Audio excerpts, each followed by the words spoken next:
The ornate wine glasses clinked together in a joyous symphony, masking the quiet hum of unseen betrayal lurking beneath the festive gathering.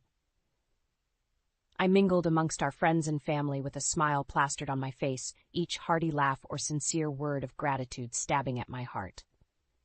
Oblivious to the bomb ticking in their midst, they carried on celebrating the warm summer night and the milestone I had just unwittingly achieved, my 1-year wedding anniversary to Clyde Jamison. To Mallory and Clyde, boomed my father's voice, his arm draped over my new husband's shoulder. May your love grow stronger with each passing year. A chorus of cheers erupted as they toasted to our supposed marital bliss. I felt the bile rise in my throat, the bitter truth burning like acid. Clyde's arm snaked around my waist, pulling me close as he planted a lingering kiss on my cheek. The ghost of his lips lingered as our gazes met, his eyes twinkling with deceit I had been too blind to see. The joyous chatter faded into a dull roar as my focus narrowed on the tablet lying unassumingly on the patio table. Its screen, illuminated by the warm glow of sunset, displayed a bombshell frozen in digital ink, emails between Clyde and a divorce lawyer. Plan after plan meticulously detailed, every file and correspondence neatly organized to strip me of the inheritance my grandparents had lovingly bestowed. My ancestral home, the gathering place where generations celebrated life's milestones, was to become the stage for my public humiliation and financial ruin. I choked down the swell of nausea, raising my glass with a trembling hand to accept the congratulations showered upon the picture-perfect couple we were supposed to be. As evening stretched into night and the guests slowly trickled away, Clyde's arm remained locked possessively around my waist. The final well-wisher departed with hugs and high hopes for our future, their words like shards of glass lacerating my heart. Once alone, I turned to face my betrayer, my husband, my supposed partner for life. You left your emails open on the tablet, I stated, my tone clipped and icy. I saw everything. The smug grin melted from Clyde's face as my words pierced the quiet night air. His jaw clenched, eyes darting around the deserted backyard, as if searching for an escape route. I steeled myself, refusing to let his silver tongue slither its way out of this viper's nest he had so carefully constructed. Mallory, honey, let's not be too hasty, he began, his voice sickly sweet as poisoned syrup. I can explain everything. Save it, I spat, recoiling from his outstretched hand. I saw it all laid out plain as day, every dirty detail of your grand scheme to bleed me dry. Clyde's facade crumbled, shoulders slumping in defeat as the truth hung heavy between us. You were never supposed to find out, he muttered, raking a hand through his thinning hair. Not until it was too late, at least. White-hot fury blazed within me, singeing any lingering traces of love I had for this man. This vile, greedy cretin who had so expertly played the role of doting husband while quietly plotting to steal from me. The monster I had welcomed into my home, my life, under the flimsy guise of wedded devotion. You make me sick, I hissed, stomping past him towards the house. Don't bother coming inside. You can sleep in your car for all I care. Clyde's arm shot out, his fingers clamping around my wrist with bruising force. You think you can just cut me out like that? He growled, his face contorting into an ugly sneer. You're my wife, which means half of everything you own is rightfully mine. I met his glare with an icy stare, refusing to flinch or cower before his sudden outburst. Then I'll make sure you get exactly what you deserve. Nothing. Wrenching free, I marched inside and headed straight for the study, my footsteps heavy with purpose. I dialed the only person I could trust amidst this tangled web of deceit, my oldest friend Edgar. He answered on the third ring, his familiar baritone a soothing balm amidst the raging firestorm within. Mal? Everything okay? No, it's not, I replied, sinking into the plush leather chair as the weight of betrayal crashed over me in waves. Clyde's been lying to me this entire time. He only married me for my money. There was a pregnant pause before Edgar spoke again, his voice low and steely. Tell me everything. I spent the next hour recounting every damning detail, from the incriminating emails to Clyde's sudden fit of rage. Edgar listened intently, his analytical mind already whirring with strategies and countermeasures. First things first, don't let on that you're on to him, he advised once I had finished my tale. We need to stay one step ahead and gather more evidence before he gets desperate enough to make a move. I nodded, determination replacing the hollow ache that had consumed me mere moments ago. All right, what's next? For now, play the part. Keep those snakes in the grass from sensing you're onto them. I'll be in touch soon. With a few terse words, the hunt had begun. Clyde had made the foolish mistake of underestimating his prey. As the wheels began turning, a feral smile crept across my face. This was going to be fun. The next few weeks were a dizzying dance of deception, my every move and word carefully calculated to maintain the facade of blissful matrimony. Clyde remained oblivious, his arrogance blinding him to the shifting tides as I methodically dismantled his schemes.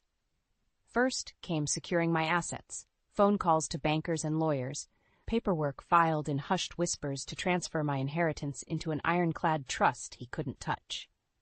Next, passwords were changed, financial accounts frozen, every potential avenue he could exploit sealed off one by one. All the while, I played the demure housewife to perfection. Warm kisses on the cheek as he left for work, home-cooked meals waiting on the table, the occasional gentle reminder that our anniversary was approaching, so he shouldn't forget my gift this year. Clyde lapped it up eagerly, his suspicions never aroused. When Edgar called with updates, I would slip away under the guise of running errands, meeting him in the back booths of quiet diners to pore over the latest revelations. With each new discovery, hidden assets, offshore accounts, the full scope of his debts, my rage simmered hotter, my resolve sharpening to a razor's edge. He's really dug himself a massive hole trying to keep up this lavish lifestyle, Edgar muttered one afternoon, sliding a thick manila folder across the table. If he wasn't so damn greedy, maybe he wouldn't be drowning under all this. I leafed through the damning stack of evidence, my jaw clenching. He made his bed. Now he can lie in it. True to form, Clyde remained willfully ignorant of my machinations, more concerned with maintaining the illusion of success. Extravagant gifts started appearing. Designer handbags, sparkling jewels, even a sleek new sports car parked in the driveway one morning with an obnoxious red bow. Each material indulgence was met with a tight-lipped smile and an embrace, accepting the trinkets while inwardly scoffing at his desperate attempts to buy back my affection. The pièce de résistance came a week before our anniversary, when he announced plans for a lavish vow renewal ceremony. "We'll fly out to Hawaii, just the two of us," he crooned over an expensive bottle of Cabernet, his hand resting possessively on my thigh, a picture-perfect second honeymoon to reaffirm our love for one another. I leaned in, planting a sultry kiss on his cheek, as my fingers toyed with the buttons of his dress shirt. "That sounds wonderful, darling. I'll start packing right away." His grin was insufferable, clearly basking in the belief that I remained his ever-loyal, ever-doting wife. How deliciously ironic that in a mere few days, his world would come crashing down in spectacular fashion right here in the home he sought to steal from me. When our anniversary arrived, Clyde awoke to a meticulously prepared breakfast in bed, complete with fresh squeezed juice and the newspaper crisply folded beside his plate. He hummed in delight, already picturing our romantic island getaway. Little did he know the only trip he'd be taking was a one-way plummet into deserved infamy and ruin. By sunset, the whole neighborhood would bear witness to the true depths of his depravity. As the hours ticked away, I busied myself making the final preparations, one last chess move to ensure this deceitful snake had nowhere left to slither. Soon everything would fall perfectly into place. Justice was finally within my grasp. The envelope sat innocuously on my dresser, its bland facade concealing a viper's nest of deception that would soon unleash havoc upon my life. I stared at it for several long moments, mentally steeling myself before tearing through the plain paper seal. Page after page spilled free, each one more damning than the last. Phone records, bank statements, even grainy surveillance photos. As the full scope of Clyde's treachery unraveled before me, a turbulent storm of emotion churned in the pit of my stomach.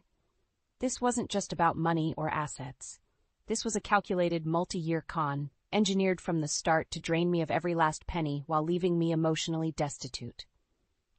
My hands trembled as a new batch of photos slid into view, dozens of incriminating images burned into glossy squares. Clyde with other women, bodies tangled in sleazy motel rooms and darkened alcoves. Each sordid rendezvous meticulously documented, the dates and times neatly scrawled on the back in the unmistakable chicken scratch of my private investigator's handwriting. My lungs burned as I fought to draw a ragged breath, bile rising in my throat. Not only had this man callously planned to rob me blind, leaving me penniless and alone, but he had been unfaithful the entire time we'd been married. Every affectionate touch, each murmured endearment, had been laced with serpentine lies, poisoning the very foundation of my trust. The whirlwind of my thoughts scattered as the front door banged open, Clyde's boisterous voice shattering the heavy silence that had enveloped the house. "Honey, I'm home," he called out, heavy footsteps thudding up the staircase. "I've got dinner reservations for us at that new French place you've been dying to try." My jaw clenched as his shadow preceded him, looming large in the bedroom doorway. With a trembling hand, I gathered the incriminating evidence and slowly rose to face my traitorous husband. "What's all this?" Clyde asked, brow furrowing at the stack of documents in my grasp. "You're not still obsessing over that paperwork, are yo?" The words died in his throat as I unceremoniously shoved the photographs into his hands, his eyes growing wide with shock and horror. I watched dispassionately as a kaleidoscope of emotions flickered across his features: confusion, panic, realization. Finally, his gaze snapped back to mine, mouth opening and closing like a landed fish. "Mal, I can explain," he started, desperation saturating his tone. "Save your breath," I snapped, snatching the photos back and hurling them in his face. "I know everything, Clyde. Every dirty little secret, every underhanded scheme from the moment we met." He sputtered, hands raised in a placating gesture as he took a hesitant step forward. "Babe, please, just let me." "Did you ever really love me?" I demanded, feeling hot tears prick at the corners of my eyes. "Or was I simply another score for you to conquer, just like all those other poor unsuspecting women?" Clyde was silent, and deep down, I knew the awful truth before he could utter a single, pitiful word. With a mirthless laugh, I shook my head and sidestepped towards the door. "You make me sick," I hissed, leveling him with a look of pure, unbridled disgust. "Get out of my house before I call the police and have you forcibly removed." "You can't do this," he shouted, panic melting into outrage as I turned my back on his very existence. "I'm your husband, damn it!" Pausing at the threshold, I glanced over my shoulder, my reply laced with venom. "Not for much longer." The days ticked by with agonizing slowness as I meticulously assembled the final pieces of my counterattack.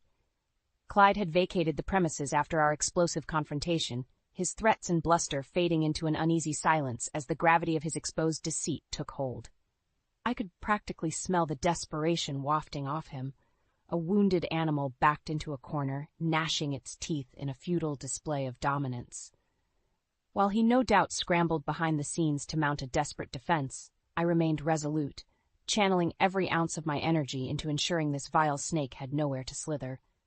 Phone calls were made, documents notarized, contingencies reviewed down to the finest detail with the same tenacious attorney who had helped me secure my assets those few pivotal weeks ago. "He's going to come at you hard, Miss Vale," Matthew warned during one of our sessions, his steely gaze holding no punches. "Men like your soon-to-be ex-husband don't take kindly to having the rug pulled out from under them, especially when there's this much money on the line."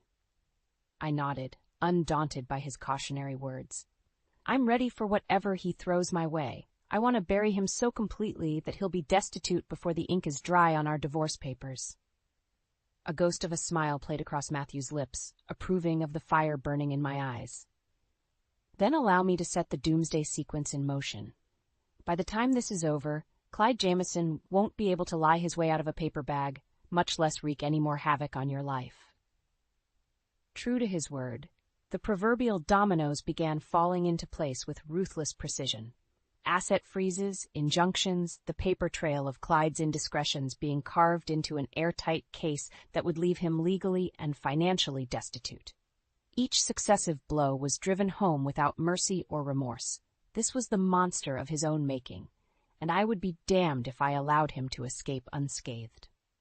As the appointed day drew near, a swell of eager anticipation buoyed my steps. The anniversary party invitations had been sent weeks before my world came crashing down, a supposedly joyous celebration to commemorate a year of wedded bliss. How poetic that the very place where I had welcomed Clyde into my life with open arms would now serve as the battleground to excise him from it forever. The morning of the ill-fated feat, a sprightly rap at the door roused me from my silent preparations. I opened it to find Edgar standing on the front step, a bouquet of congratulatory roses clutched in one hand. His usual roguish grin was nowhere to be found, replaced by a look of grim determination. "You ready for this, Mal?" he asked, voice lowered to a conspiratorial murmur. "There's no going back once we kick this serpent's nest." A feral smile spread across my lips as I accepted the flowers, breathing in their sweet fragrance. I was born ready. By the time the night is over, that lying sack of filth won't even have a pot to piss in, much less a pot to secretly cook his books. Edgar's responding chuckle was devoid of humor. "Then, let's get to work. We've got a party to prepare for, and I'll be damned if our esteemed guest of honor arrives fashionably late to his own public execution." The rest of the day was a whirlwind of activity, an intricate dance of placing every piece into position for the tour de force this evening would become. By the time the first guests began trickling onto the grounds, the backyard had been utterly transformed. Tables beautifully decorated, twinkling lights strung overhead, and a small stage erected front and center, upon which my grand defiance would play out for all to bear witness. As the revelry commenced, I made my rounds playing the cordial hostess, warmly greeting the very same friends and neighbors who had showered us with well wishes a year prior. Their smiles and backslapping congratulations rang hollow, their joy oblivious to the maelstrom about to detonate in their midst. At last, the moment arrived. Clyde swept through the gathering with his trademark bravado, pressing flesh and loudly proclaiming what a wonderful year it had been. I caught his gaze from across the crowd and held it, allowing the delicious anticipation to build as his boorish chuckles faltered ever so slightly. Then, with a slight nod to the DJ hovering beside the stage, I ascended the steps and plucked the microphone from its stand. A hush fell over the assembly as I tapped it lightly, commanding their attention with a smile that didn't quite reach my eyes. If I could have everyone's attention, please, I have a very special toast I'd like to make this evening. My voice carried loud and clear, each syllable dripping with caustic venom as I exposed every sordid detail of Clyde's duplicity. The vows he had spoken in this very yard a year ago, hollow promises laced with lies and deception from the very start. The photographs of his affairs, incriminating evidence, splashed across a series of projector screens surrounding the stage. I watched with perverse satisfaction as the party's atmosphere morphed from celebration to stunned disbelief. Eyes frantically ping-ponged between the imagery, confused murmurs swelling into outraged exclamations as the full extent of his deceit sank in. Throughout it all, Clyde stood motionless, slack-jawed and ashen, as the world he had so carefully constructed unraveled around him, each damning revelation another searing lash upon his tattered reputation. As the tumultuous din reached a fever pitch, two imposing figures emerged from the shadows and moved to flank the stage. Matthew and his judicial team, court-stamped papers in hand, and the glint of freshly sharpened justice burning in their eyes. "Clyde Jameson," Matthew's voice boomed over the din, "you are hereby served with divorce proceedings from your wife, Mallory Vale. The enclosed paperwork details the complete financial dissolution of your marriage, including punitive measures for your repeated and unconscionable violations of—" His words faded into a dull roar as I drank in the visceral realization that slowly contorted Clyde's features. I had won. This hollow husk of a man lay disgraced and discarded at my feet, the broken remnants of his sordid schemes scattered in the wind like so much ash. With a few deftly executed maneuvers, I had torn apart his very existence, leaving him quite literally with nothing as the foundations of his duplicitous life crumbled to rubble. As his eyes finally met mine across the churning sea of umbraged guests, I leveled him with a look that could have frozen hellfire in its tracks. In that moment, it was as if nobody else existed in the entire world, only two souls inextricably bound by a reckoning born of his own reprehensible avarice. My lips curved into a saccharine smile as I mouthed two succinct words, dripping with cloying finality. "Checkmate, dear." The stunned silence that enveloped the gathering was deafening, a vacuum of disbelief in the aftermath of my merciless takedown. All around, faces contorted in revulsion as the enormity of Clyde's deceit sank in. The hollowness of his meticulously crafted facade laid bare for all to see. He stood rooted to the spot, fists clenched and body rigid as the weight of my words slowly crushed the air from his lungs. I could practically see the desperate machinations whirring behind his eyes, a rabid dog evaluating every possible angle of escape from the inexorable jaws of justice closing around him. Finally, after what felt like an eternity, Clyde seemed to regain his voice, letting out a harsh bark of mirthless laughter that sliced through the heavy tension. "You think you've won," he snarled, stabbing an accusatory finger in my direction. "That by airing out a few indiscretions, you can just discard me like yesterday's trash?" He pivoted to face the assembled crowd, a sickening facsimile of the same unctuous charm he had peddled for years. "Don't listen to her lies, everyone. This is just a petty attempt to sully my reputation over some insignificant mistakes." A few uneasy murmurs rippled through the onlookers, but the overwhelmingly incredulous silence that followed spoke volumes. Clyde's bravado faltered ever so slightly as the reality of his pariah status slithered through the cracks in his blustery facade. "Insignificant?" I scoffed, leveling him with a look of pure disgust. "Is that what you call systematically plotting to fleece me of my life savings? Cheating on me with Lord knows how many women behind my back?" With a sweeping gesture, I indicated the larger-than-life projections depicting his seedy indiscretions in high definition, courtesy of my very thorough private investigator. "Those seem like pretty significant breaches of trust to me," I said, each word dripping with venom. "But then again, you never did have much respect for concepts like loyalty or honesty, did you?" Clyde recoiled as if struck, his pallid complexion taking on a mottled crimson flush. "You ungrateful little bye." "I'd watch your language if I were you," Matthew interrupted with an icy calm, stepping forward to place himself between us. "Your behavior tonight has already doomed you to a rather unpleasant legal battle on multiple fronts. I wouldn't compound those charges if I were you." The blood seemed to drain from Clyde's face as the reality of his situation came crashing down in earnest. One by one, the few remaining supporters in the crowd peeled away, turning their backs with disgust written plainly across their features. Even his most ardent enablers and drinking buddies shook their heads, disappointment and anger simmering behind their eyes as they quietly excused themselves. Within moments, save for the two hulking process servers looming nearby, Clyde and I were alone in the backyard, the dueling titans left standing amidst the smoldering ruins of his life's work. This isn't over," he growled, latching onto the last frayed vestiges of bravado. "I'll take you for every damn penny, you vindictive shrew. We'll see who has the last laugh when the courts—" "When the courts what?" I countered with an arched brow. "Punish me for outmaneuvering a lying, cheating scumbag who tried to take advantage of me from day one? I'd love to see you try." With a look of deepest loathing, Clyde opened his mouth to hurl another retort, but the words died on his lips as Matthew and his team closed ranks around him. "I think you've overstayed your welcome, Mr. Jamison," the attorney stated, gesturing to his cohorts.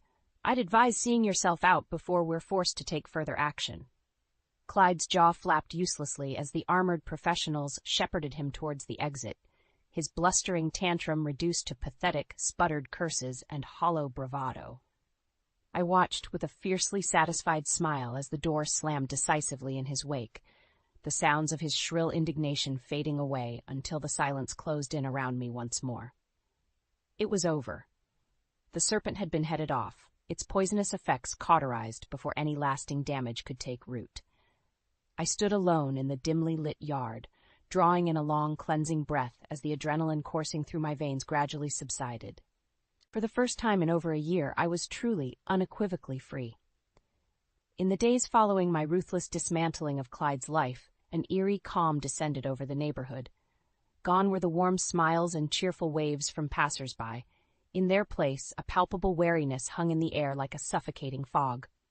I had become an object of scrutiny, my vindictive actions simultaneously reviled and quietly respected by those who witnessed the grand unraveling. The calls started trickling in at first, old friends and acquaintances checking in, dropping hints about wanting to catch up soon over coffee or drinks. I rebuffed them all with icy politeness, recognizing the gossip-mongers for what they were. Let them whisper and conjecture amongst themselves. I had laid Clyde's deceit bare for all to see. If they chose to turn a blind eye, so be it. As the weeks progressed, the deluge of divorce proceedings and legal wrangling began in earnest. True to his empty bluster, Clyde fought me every step of the way. His blustery courtroom antics futilely attempting to regain some semblance of leverage. Each petition was meticulously countered, every furious objection swept aside as the tsunami of evidence portrayed him as the lying, manipulative snake he truly was. I watched it all unfold from a distance, my expression set in stony determination. Let him rage and bloviate all he wanted. The outcome was predetermined long before we ever stepped foot inside a courtroom. With each successive ruling in my favor, I could see the desperate light slowly dimming behind Clyde's eyes as the totality of his actions came crashing down upon him. It was almost pitiful, in an odd way. Here was a man who had once commanded such respect, such loyalty from those around him. Yet through his own hubris and greed, he had squandered it all, leaving him a hollowed-out husk devoid of allies or support structure. A true cautionary tale of what lies in wait for those foolish enough to elevate their own vices above all else. As the weeks bled into months, the sycophantic circle that had once orbited Clyde grew increasingly diminutive. Business associates quietly distanced themselves, fearful of being dragged into the ever-worsening PR quagmire. Fair-weather friends found excuses to politely withdraw, as the extent of his betrayal slapped them in the face. Even his own family rapidly retreated, refusing to entangle themselves any further in the clawing desperation of his downward spiral. I bore witness to it all with a sort of clinical detachment, unmoved by the anguished pleas he attempted to leverage for some last-ditch leniency or pity. This descent into disgrace and ruin was of his own making. After all, the poisonous seeds of deception he had carefully planted over years were now reaping their bitter harvest tenfold. The final vestiges of the life he had so artfully constructed crumbled to ashes on the day the gavel fell, with a thunderous finality. I was present for that climactic court session, watching impassively as Clyde physically recoiled from the sweeping ruling that rendered him utterly destitute. Assets frozen, debts accelerated, his legal standing revoked. By the time he staggered from the courthouse steps, he was a broken, hollow specter of the conceited narcissist who had tried so valiantly to gaslight me.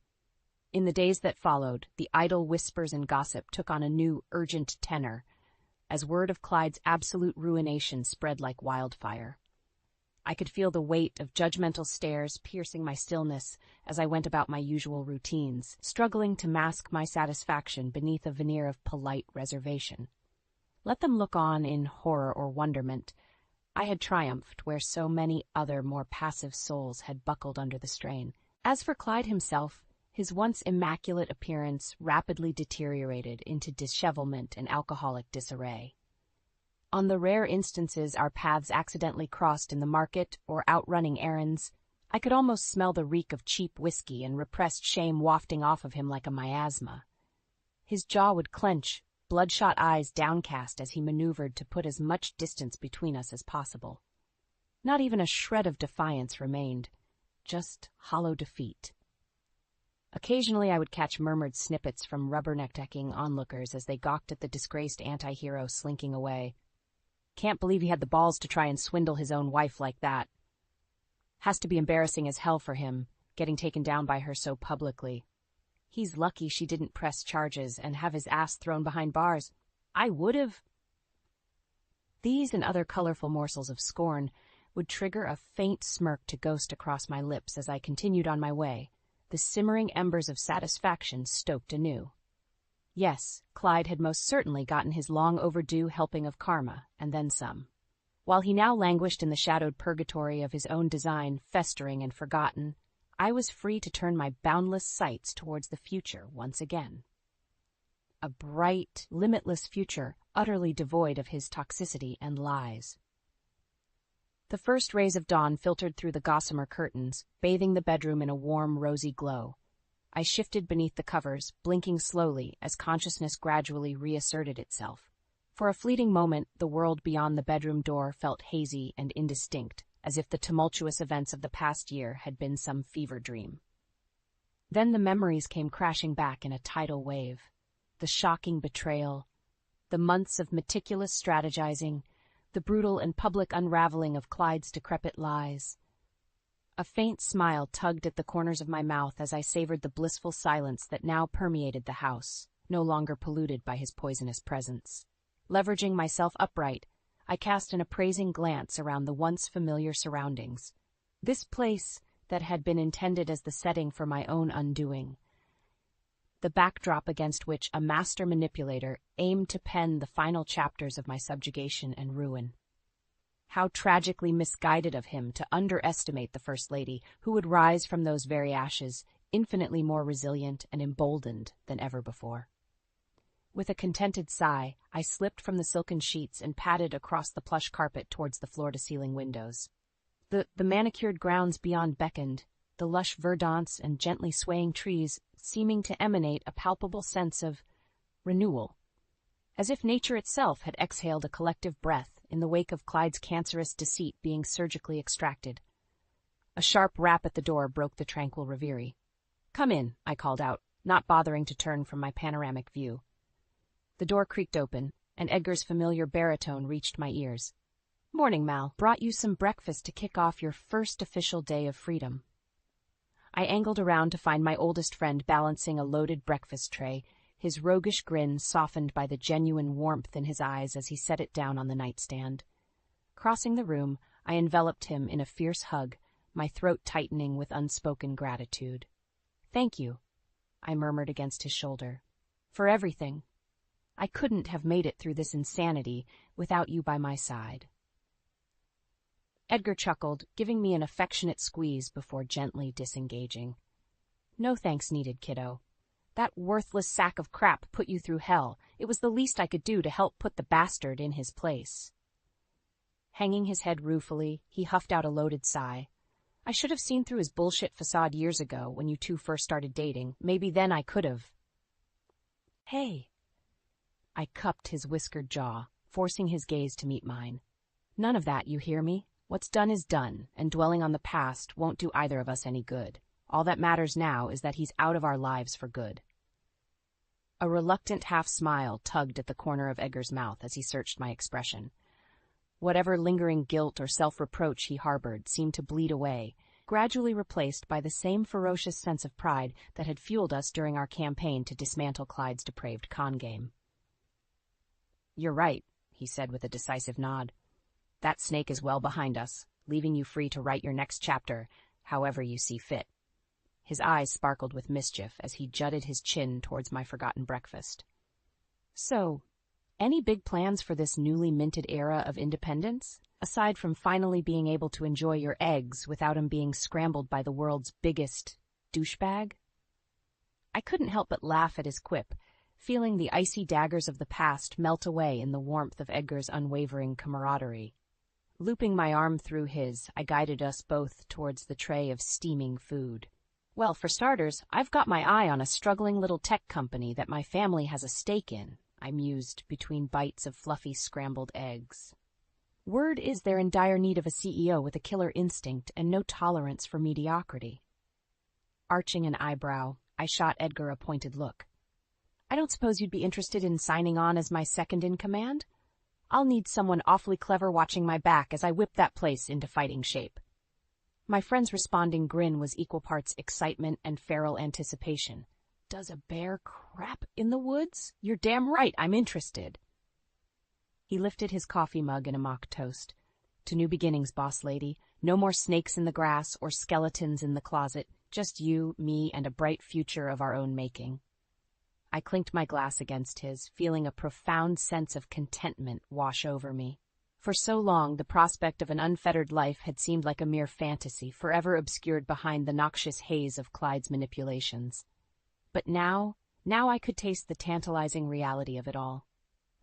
This was just the start of an incredible journey, the first steps into an open frontier bursting with possibilities. No longer would I be defined by the shackles of someone else's lies and avarice. I had decisively shrugged off those chains, emerging like a blazing phoenix to stake my claim amongst the empowered. as Edgar and I descended into an animated discussion of potential business strategies. The morning sun continuing its inexorable ascent through the cloudless sky outside, I couldn't stifle the surge of exhilaration thrumming through my veins. The game was finally mine, and I had no intentions of being a merciful player.